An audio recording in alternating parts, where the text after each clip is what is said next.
Thomas Green here with Ethical Marketing Service. On the episode today, we have Billy Lahr. Billy, welcome.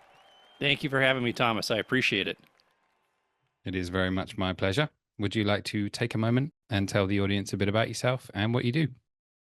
Whew, yeah, sure. So I am a certified mindfulness meditation teacher, a certified personal trainer. I'm a former educator. I'm a serial overthinker, and I am the host of the Mindful Midlife Crisis podcast, which is a podcast dedicated to helping people navigate the complexities and possibilities of life's second half. I've been a digital nomad here for the last 3 years, so I'm also reaching out to digital nomads and helping them navigate the, a lot of times we talk about, digital nomads are looking, how do we make more money and how do we reach our audience? For me, wellness is so important. So I've been kind of shifting my focus from people in midlife because I don't necessarily have the typical midlife. I've never been married. I don't have children, but I do have a typical digital nomad experience in that I've gone through kind of the ups and downs of one's well-being. So I've been focusing a lot more on helping digital nomads thrive while on the move. Okay, well, thank you for that. You've immediately given me something to ask you about from your introduction, and I can empathize a great deal with the overthinker part of your introduction. And like I say, I've got a lot of empathy for that.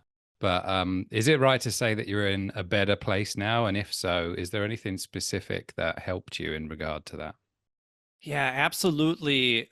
I would say it was about 2013 is when I kind of hit my rock bottom when it comes to my mental health. And I started going to therapy, and my therapist, her name is Mindy Ben Dixon. I always love to mention Mindy's name because she's the one who introduced me to mindfulness. And we started practicing, she started giving me mindfulness exercises and meditation exercises.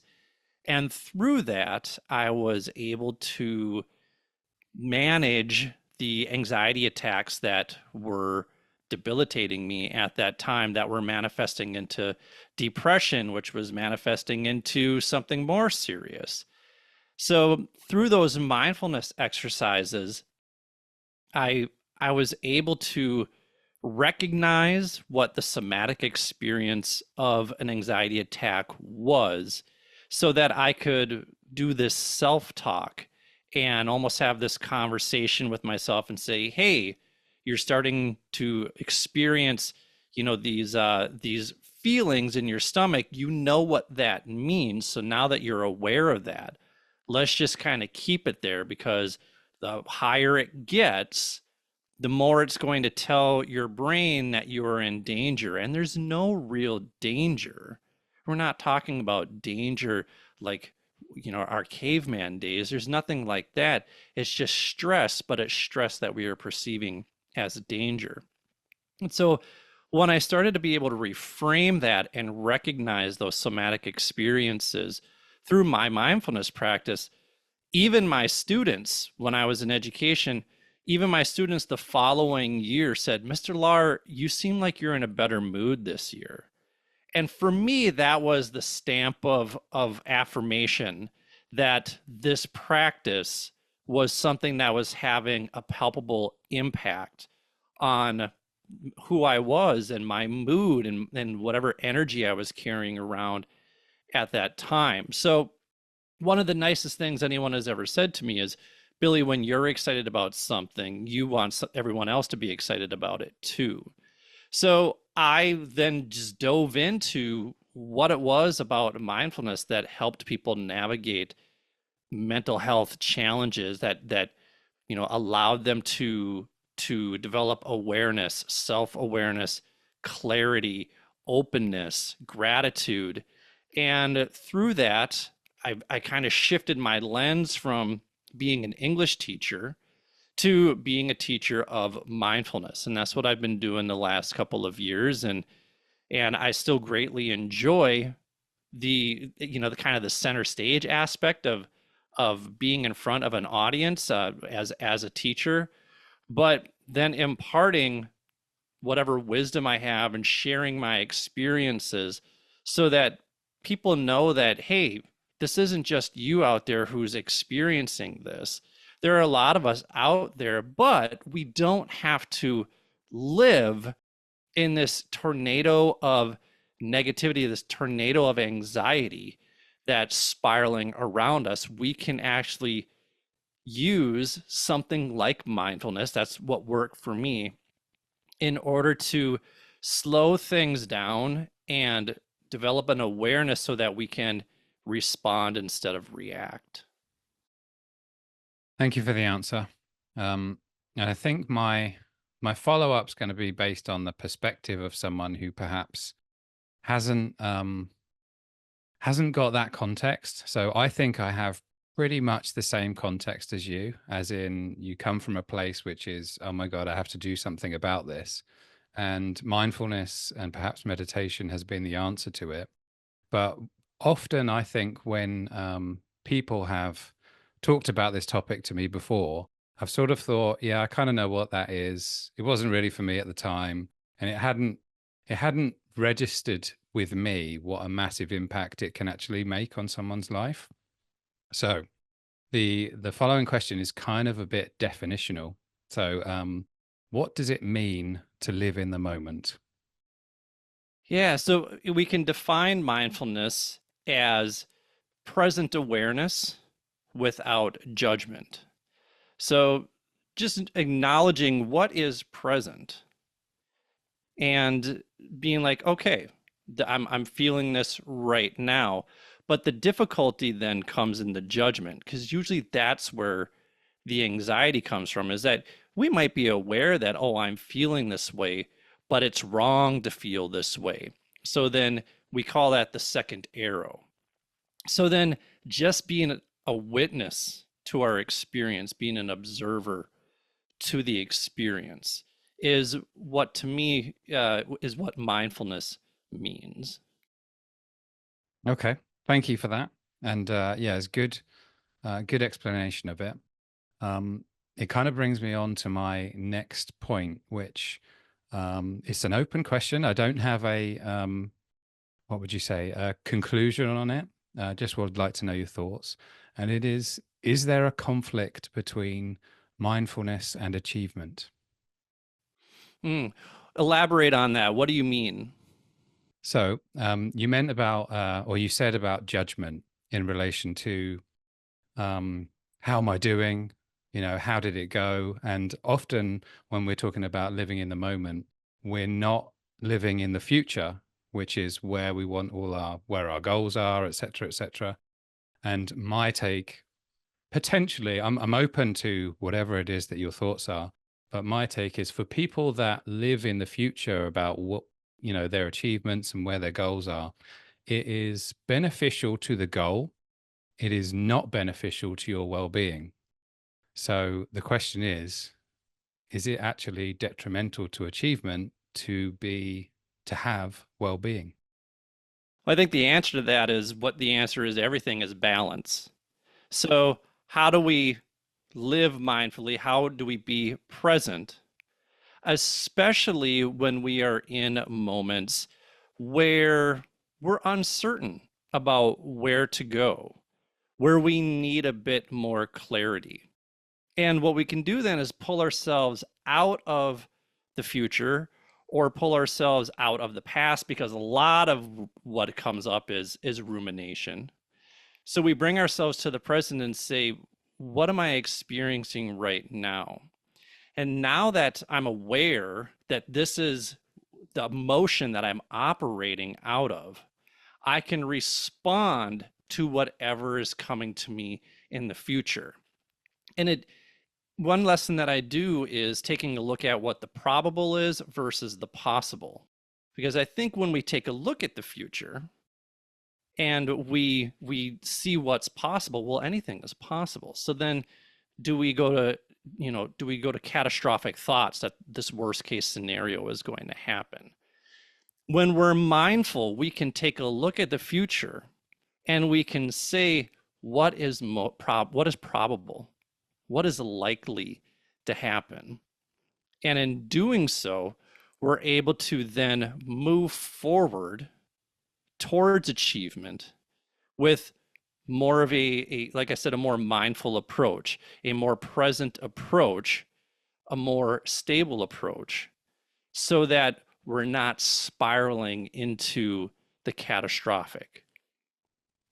Yeah, I like the stable emphasis there because if you're going all out and sacrificing your well-being, that's very potentially short term anyway, right? The next question is kind of quite fundamental, but I haven't heard too many people speak about it. And whenever, let's say, mindfulness or meditation is introduced, it's almost always in the context of following your breath. So, focus on your breath. And the question is there anything significant about the breath as opposed to other things that you might focus on? And one of the examples that occurred to me might be like your pulse, for example. If just take your pulse, is there any difference between focusing on your breaths versus your pulse as an example? Yeah, so the breath, your pulse is always with you, your breath is always with you. If it's not, you have a bigger problem. So, one reason that we focus on our breath is because of how the breath acts in the sympathetic and parasympathetic responses of our body. So, our breath actually has a lot of impact on our pulse. So if we're able to manage our breath and not necessarily manage our breath, but simply observe our breath, witness our breath, then we can, in a sense, regulate what's going on. And for me, I do a lot of watching my breath because if I feel my breath is getting faster or shallower, then I can tell that it's having an impact on my heartbeat.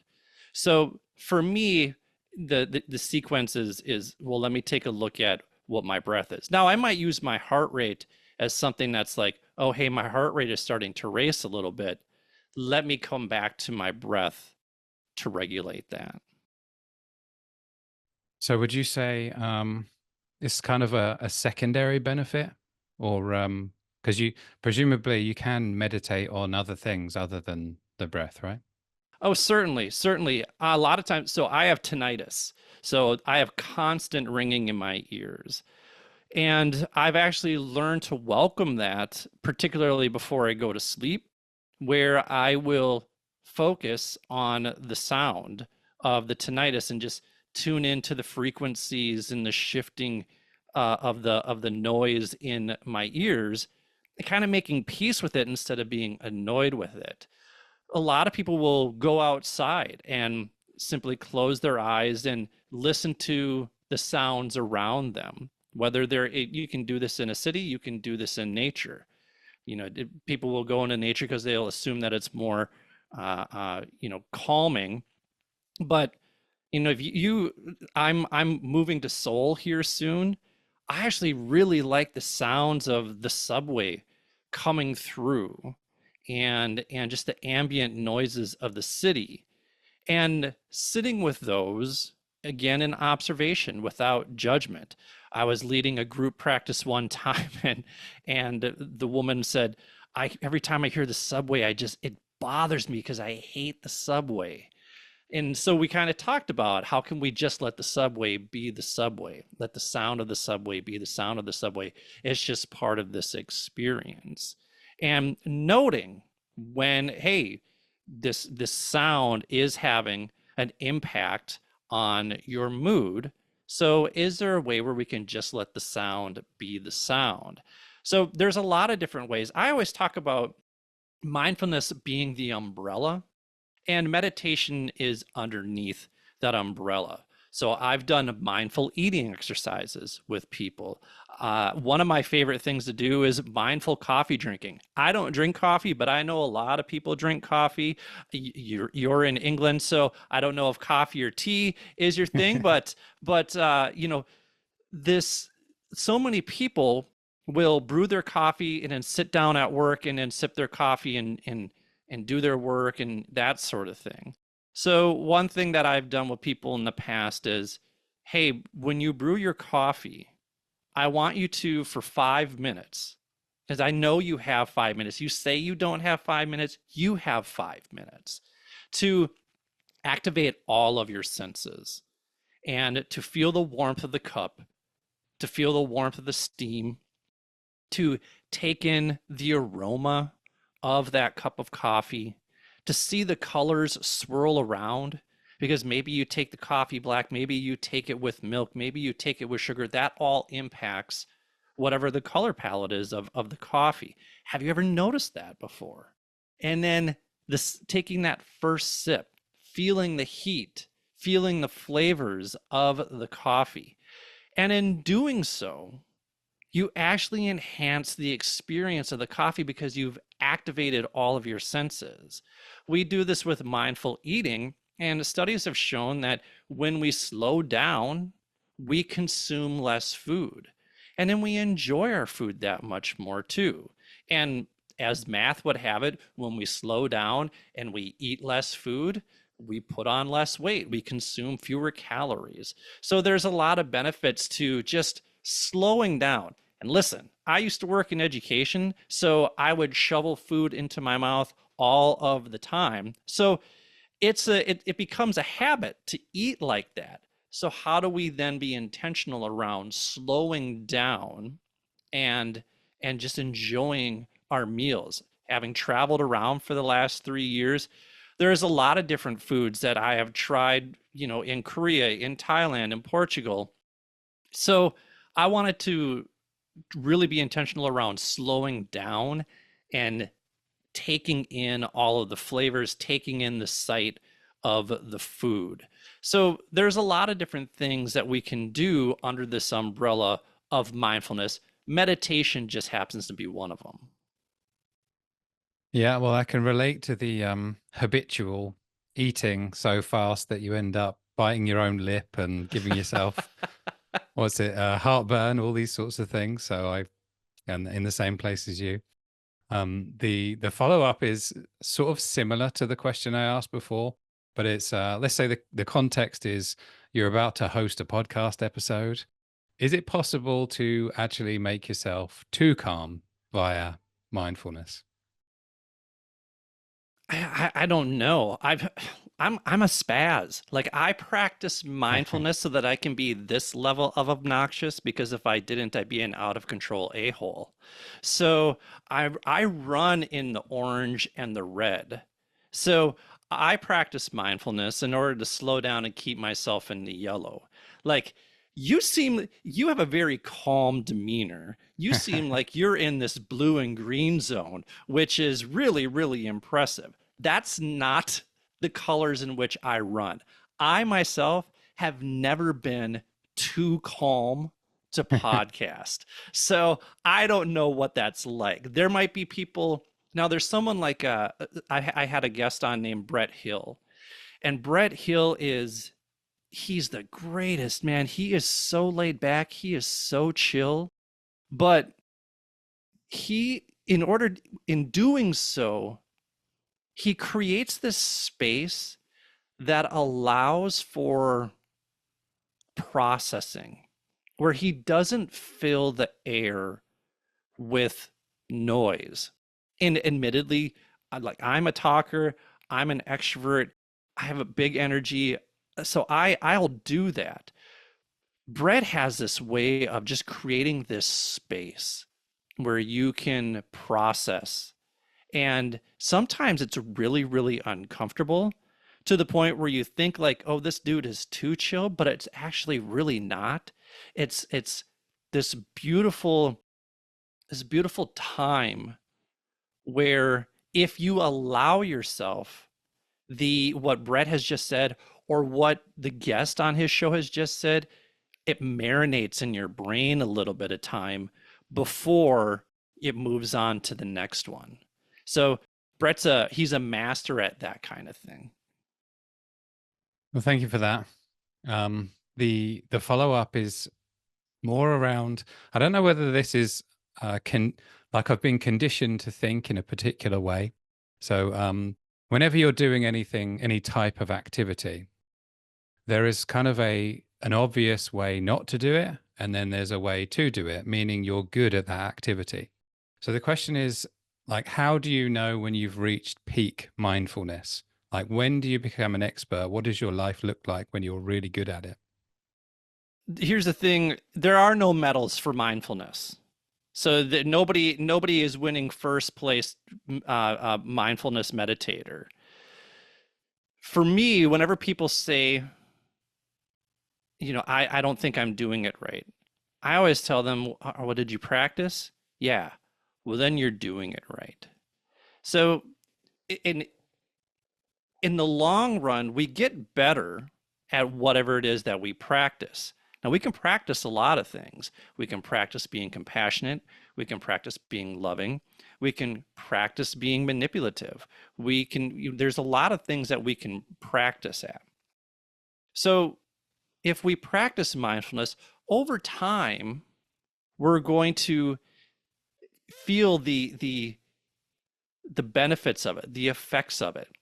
But we won't really know it most likely until someone points it out to us. And that's what happened to me, is when my students pointed it out to me. Now, there was just something that I was doing. And when they said that, it almost kind of hit the pause button for me. And I was like, oh, well, let me take a step back. And am I in a better place? I am in a better place. So I think it becomes, like I said, palpable, where other people recognize it in you more than you are trying to achieve. Because to me, I think if you're trying to achieve something, like achieve a level of mindfulness, if you're trying to achieve enlightenment, that goes against what you're really trying to accomplish through meditation. Really, meditation is, from my perspective, is an opportunity to sit and be present with what is. And not to say sit and be present with what is better than yesterday. It's just to simply be present with what is today. Yeah, I agree. It's somewhat of a contradiction to if you're trying to do something, then you're not in the right place. Um, I would perhaps rephrase maybe and ask you, is there like a percentage of the day where you not attempt, but some sort of different word for that, where you're attempting to be mindful for that amount of the day? Does any of those numbers come up in your mind at all? Yeah, so like for me, part of my morning routine is sitting in 10-minute meditation, 15-minute meditation.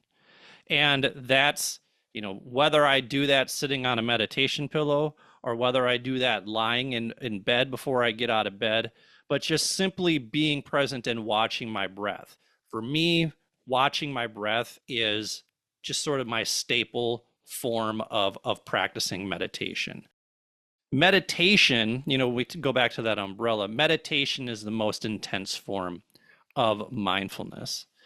But what I try to be aware of is when I'm starting to experience a somatic response that indicates to me that, oh, hey, your levels are getting elevated, you're reaching into that orange zone. That then activates mindfulness. Now, and what I mean by that is, okay, I'm now aware of what this emotion is that's present, or I'm at least aware that there's something that's unnerving me, there's something that's stressing me out, there's something that's making me anxious. So let me push back from my desk here for a second and let me acknowledge that, okay, this is what I'm experiencing right now. I don't necessarily need to investigate it. If I can, if I want to. But now that I'm aware that I'm operating again from this mindset, or I'm operating from this emotion, or I'm operating from this feeling, let me reset and let me move forward and respond. So when we talk about like how much time, to me, I think it's important to do things intentionally around practicing mindfulness, and that's where meditation comes in. But I mean, you can kind of take a look at it as that's practice, right? So whatever sport or whatever instrument you're playing, there's practice, but then there's a performance. So when I am in a meeting, when I'm doing an interview, or when I am working on some content, how whatever mood I'm in comes out in that content, particularly if I'm writing something or if I'm speaking.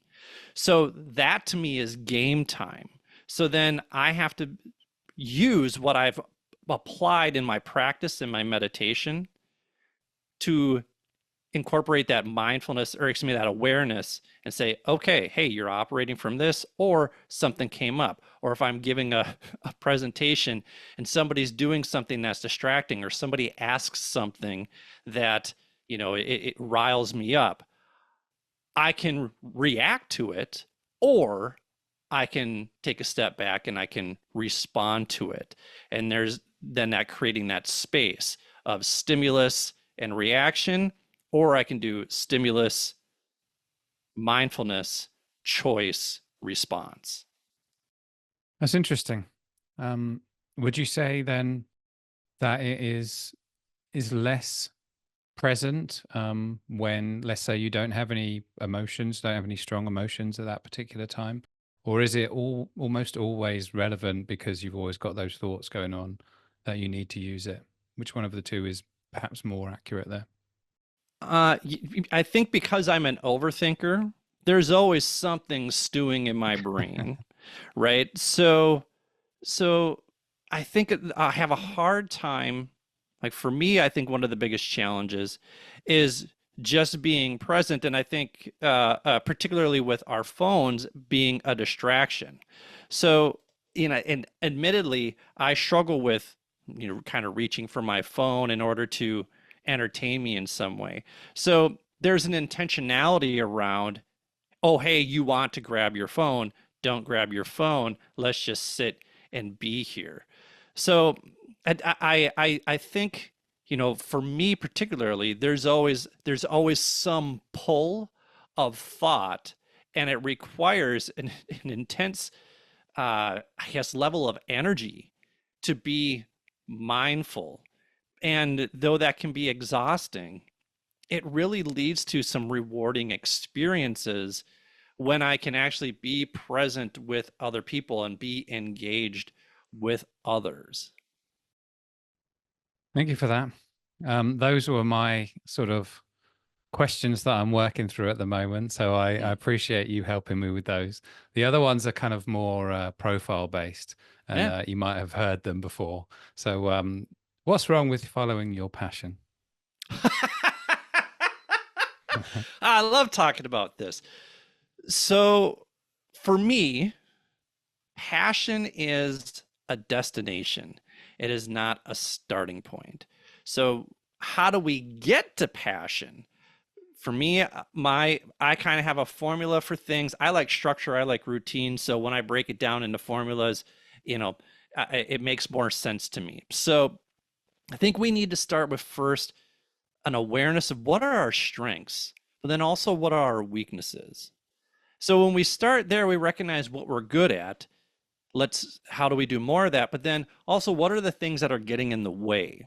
So let's see if we can do less of that so that doesn't get in the way. And then what are some things that, when we take a look at personality types, what are some areas where, if we just did a little bit more of this, then if we just summon that a little bit more, it's within us. It would be a strength if we did it more often. So let's bring awareness to those things as well. So we start there, and then in exploring that, then we go and explore our curiosities. What is it that we want to know more about? What is it that where we're like, huh, that's interesting. I kind of want to research that, or this song here, this instrument, that I like the sound of that. I think I want to go and learn that. So then, you seek that out, and that's where you a lot of times go down YouTube rabbit holes, or you go down podcast rabbit holes, or you go down book rabbit holes, and you start accumulating all this information because your curiosity is what's driving you, not your passion, because it's not your passion yet, it's a curiosity. And then it's really important to, with that curiosity, find your community of people who are also curious in that. So now you've got your Facebook groups, now you've got your meetup groups, now you've got your local communities, whoever that you can turn to and say, hey, I want to get involved in this a little bit more. Together everyone achieves more, this whole idea of team, right? So how do I plug myself into these communities so that I can leverage my strengths, and in doing so it builds up my skill within this curiosity? And once we've done that, now we've landed at purpose. Okay, this is what gives me purpose. Now how do we turn purpose into passion? Through consistency, discipline, patience, and self-compassion. Once we do all that, now we've arrived at passion. But we're not following passion. We first had to figure out what we're good at and what it is that we're interested in. It's just an interest at this point. Too often, we conflate hobbies with passion. And to me, it's not a passion unless you're willing to do it for the next 8 weekends for free. That's a passion because you are committing consistency and discipline to it, but you're also willing to suck at it. And that's where the patience and self-compassion come in. And I think we too often forget about those two very key, crucial components when we are looking at what it is that lights us up, that gives us, just a sense of like real drive and real purpose in our lives. And the other thing too that drives me nuts is when I hear people trying to suggest that we need to turn our passions into our jobs. No, we don't. That absolutely doesn't have to line up. Sometimes a job can just be a job that pays you money so that you can support yourself, that you can support your family, and then maybe you use some of that money in order to fund whatever this purpose is, and you can determine whether or not you want to put the consistency and the discipline and the patience and the self-compassion in it to turn it into a passion. But again, you don't have to monetize that passion. It can just be something you do for yourself. And what you may actually find is that when you attempt to monetize it, it all of a sudden turns into work. Because this idea of do something that you love and you'll never work a day in your life, that is hogwash. Because what I have found is that when you do something you love, you work way harder. You work way longer. You and I, as podcasters, probably have put in a lot of time, a lot of energy, a lot of effort, and a lot of money into these podcasts. And they might have just kind of started off as hobbies. And now we recognize that, oh, we're good at these kind of things. So I'm going to continue putting the consistency and discipline and patience, because if you listen to the first, I don't know, 20 episodes of my podcast, they suck. They're not good. But if I'm not self-compassionate and so be like, hey, I'm going to get better, then I don't get to 125 episodes. So the thing is, has that monetized? Not yet. Would it be nice if it would? Yes, it would. But the thing is, we don't have to monetize our passions. Sometimes it can just be something we do for fun that makes the other mundane aspects of life. And it's okay if you have mundane aspects in your life. Not everything needs to be a thrill ride. Sometimes the mundane is actually what makes those things that light us up even more enjoyable. So that's my very long rant on why I hate this idea of follow your passions. Only rich people tell you to follow your passions, or Instagrammers. Well, thank you for that. And yeah, it's a very good point to say that My interpretation of some of the answer is that it sort of presupposes that we're agreeing on a definition of passion, when in a lot of cases, I think, yeah, people perhaps don't have the same, um, aren't thinking of it the same way as someone else. So someone might use your definition, which is a very good one. And then another person might think, well, I like this hobby sometimes, and therefore that's my passion type thing. So it's a very good point. And the other thing you mentioned, which totally can relate to, as soon as you make your quote unquote passion your job or your living, then it's not that enjoyable anymore. I've totally experienced that. Yeah. Well, the next question is yet another definitional one. What is a sober explorer? Hmm. Yeah, and thank you for asking me this. You know, I've done a lot of podcasts, and not a lot of people ask me about this. And you know, I actually take a lot of pride in this. For when I was going through the initial phases of like learning about mindfulness, one of the things that I recognized and came to awareness of was that the two things that exacerbated my anxiety the most was working with students, but then also drinking. Now, in my 20s, like I that was just debauchery left and right.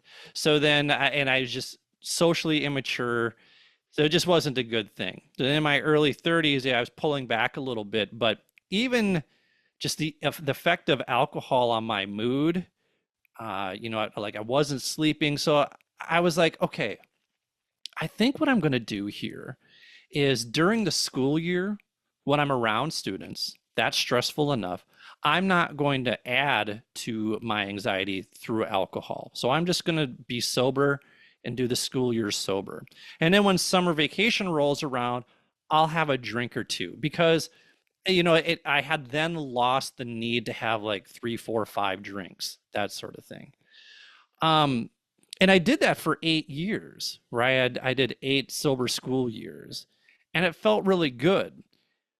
And then when I left to start traveling, I was like, you know what? Now I can have a drink. You know, it's not whatever. So then I would have a drink here and there with lunch and with dinner.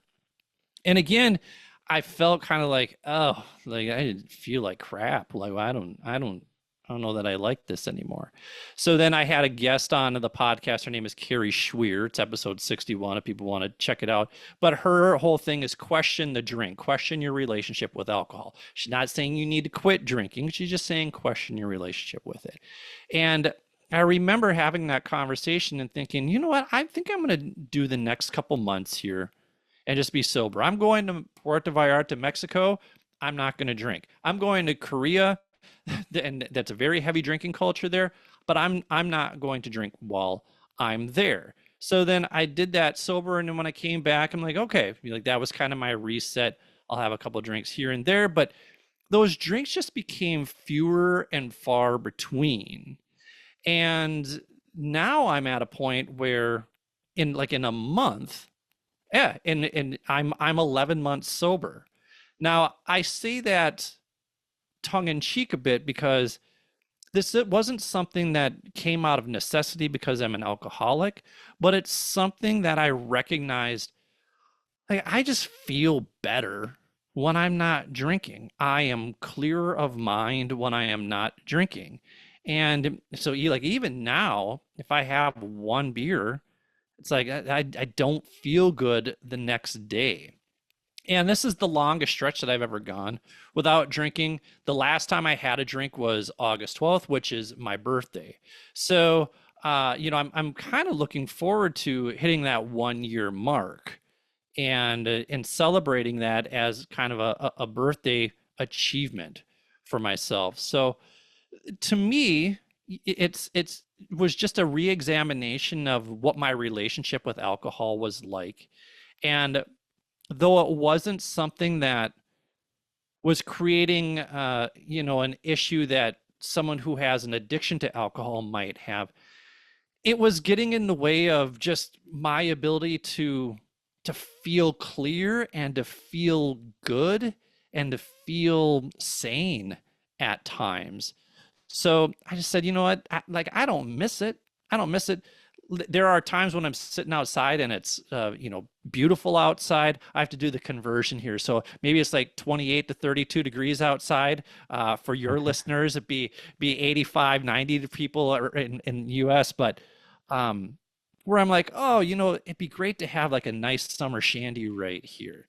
But you know what else tastes good on a hot day? Water. So people have just kind of expect that, oh, he's just going to drink water. And I know people too will say that they'll cave into that peer pressure. What I have found is that if I just say, no, I'm not, I'm good, I don't need anything to drink, as opposed to, yeah, I'll just have one. One is always, do you want another? But if you just say, I don't know, I'm good, then people don't bother you anymore after that.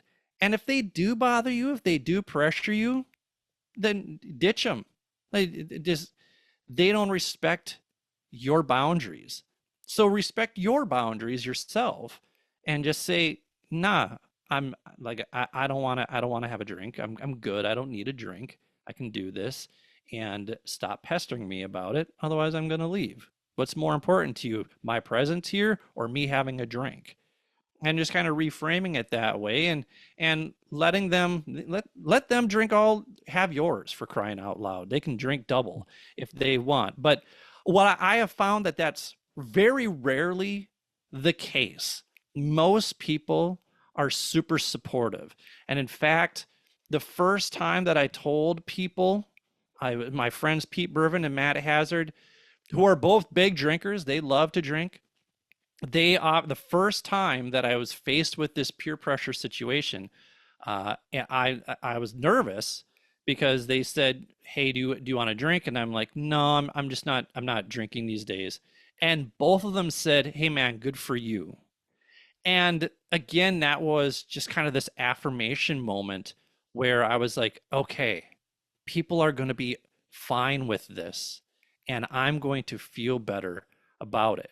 If I wanted to have a drink, I would have a drink, but I just don't. I don't feel like having one at this time, and there is kind of maybe a bit of ego behind it too, where it's like, well, I'm almost at a year, so how long can I really go?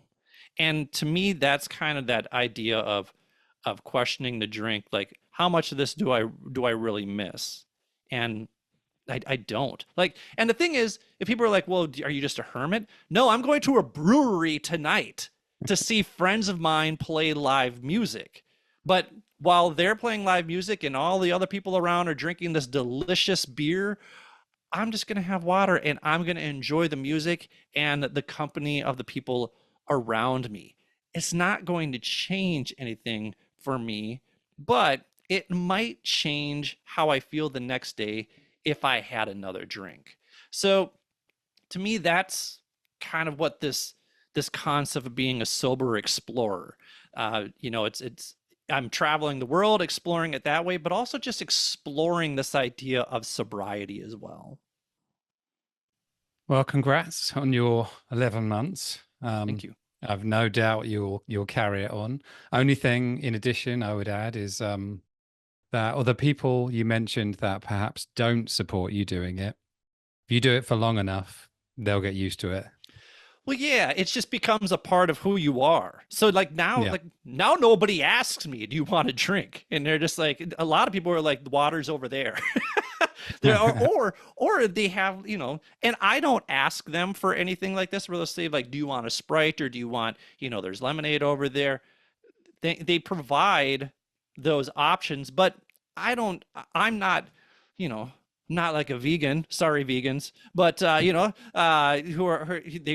you got to have a different sort of food there. No, like give me faucet water and I'm good to go. I'm just so happy to be in the company of my friends, and to me, it doesn't require drinking alcohol in order to do that. Okay. Well, the last question, content wise, is just on my to-do list. So, Billy, what's wrong with my to-do list?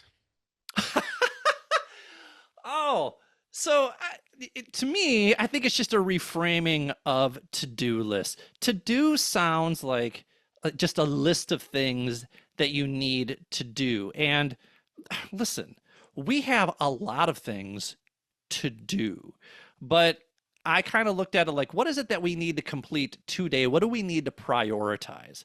So I came up with this idea called a chips list. So the C stands for complete. What are the three things that we absolutely, positively need to complete today? They cannot wait until tomorrow. You have to get them done today. You're not doing anything else until those three things are done. They have to get done today. So that's the complete list. And then you have your H, which stands for hooray, because you should celebrate when you complete those things. So just what's a pat on the back? Maybe it's a phone call to a friend. Maybe you're going to watch your favorite show on Netflix or what have you. Maybe you're going to spend some quality time with somebody. But it's something where you celebrate. I always caution people not to use food or alcohol as their hooray because it warps the relationship with food and alcohol. So just kind of be cautious of that. And then IPS stands for in progress or start. What are things that you could move the progress bar along that are in those categories? What's something you could start knowing that if they are in the IPS category, that means that at some point in time you are going to move them up to complete. So we're not starting something that we don't complete. Or if we're looking at the IPS and we're saying, you know what, I started this, this is not serving me. I'm going to cross this out and get it out of here because I don't need to finish it. It's not something that is ever going to be of importance. So your IPS might be kind of like the to-do list, that portion of it, but we don't want to we don't want that to get too long because then it becomes daunting. It becomes overwhelming. And to me, that's oftentimes what a to-do list does. So when we look at a chips list, we're prioritizing those three things, five things, no more than five, those things that need to get done today. Those are the priority. So that's why I like using a chips list as opposed to a to-do list. Well, as soon as we get off this call, I'm going to update my notes and categorize it in the way that you've said. So I appreciate that. Is there I'm anything glad that there I was an should have impact asked you there. about? No, I really appreciate the questions that you asked me. It was very thoughtful and methodical in your questions, especially with regards to mindfulness. So I really appreciate the effort that you put into those questions. No, thank you for your answers. If people want to connect with you or visit the website, where do they go? Yeah, they can go to www.billylahr.com. I have my Jumpstart Your Midlife workbook there, so people can sign up for that. You also get my free Mindfulness for Anxiety course if you are interested in that. It's a bonus, it's a perk of the workbook. You can also go and follow me on Instagram, mindful_midlife_crisis. That's the name of the podcast. You can get that wherever you get your podcast. If you're a LinkedIn user, I love using LinkedIn. You can find me at Billy Lahr. It's Lahr. Please send me a message. I am always curious who listens to these episodes and what resonates with them. If you think I'm full of crap, send me an email and say, dude, I think you're full of crap. Just be nice about it and tell me what you thought I was full of crap about and provide your opinion as well. And we can have a conversation around that too, because, I think that's really important that, yes, I have my experiences, but maybe there are experiences of others where they say, hey, I would like you to look at this a little bit differently. And to me, I think that captures this idea of openness and curiosity, which are two of the tenets of mindfulness. Well, I'm a YouTuber. I spend far too much time on YouTube. So and I checked out your guided meditations. I listened to a couple of those. So Oh, there's some wonderful. feedback for you. I enjoyed it. Thank you. Do you Thank have you. I any appreciate that. closing thoughts for our episode today? No, I think, when